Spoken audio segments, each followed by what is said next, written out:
দলে যার নেতৃত্ব দিয়েছেন দেশনায়ক জনাব তারেক রহমান। সন্তানকে ত্যাগ করেছেন, 18 কোটি সন্তানকে, জনগণকে তিনি আলিঙ্গন করেছেন।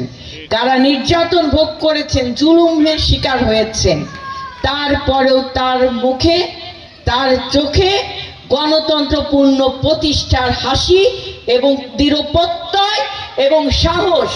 এবং তিনি বিশ্বাস করতেন তার জীবন দশায় বাংলাদেশের মাটি থেকে স্বৈরাচারের পতন হবে।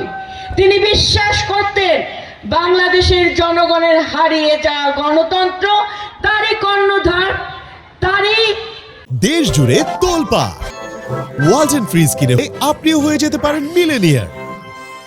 রাজনৈতিক আগামীর ভবিষ্যৎ বাংলাদেশের নেতা দেশনায়ক জনাব তারেক রহমানের নেতৃত্বে এই বাংলাদেশ জাতীয়তাবাদী দলের হাত দিয়ে এই ক্রান্তিকাল দূর হবে। সংগ্রামী ভাইয়েরা, আমার নেত্রীর সেই স্বপ্ন পূরণ হয়েছে। যে স্বপ্ন তিনি দেখেছিলেন কারাগারের 4 দেয়ালে মধ্য থেকে, তিনি যখন গৃহবন্দী ছিলেন তখনই তিনি বলতেন, তোমরা সংগঠিত থাকো, তোমরা ঐক্যবদ্ধ থাকো, তোমরা তারেক রহমানের পাশে থাকো, সেই তোমাদের মুক্তির পথ দেখাবে, জনগণের মুক্তির পথ দেখাবে।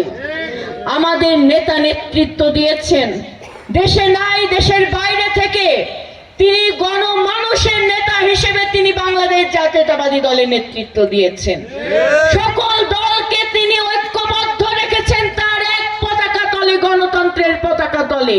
তিনি একটা পতাকা স্থাপন করেছেন, সেটা হচ্ছে বাংলাদেশের জনগণের গণতন্ত্রপূর্ণ প্রতিষ্ঠার পতাকা, যার নেতৃত্ব দিয়েছেন দেশনায়ক জনাব তারেক রহমান।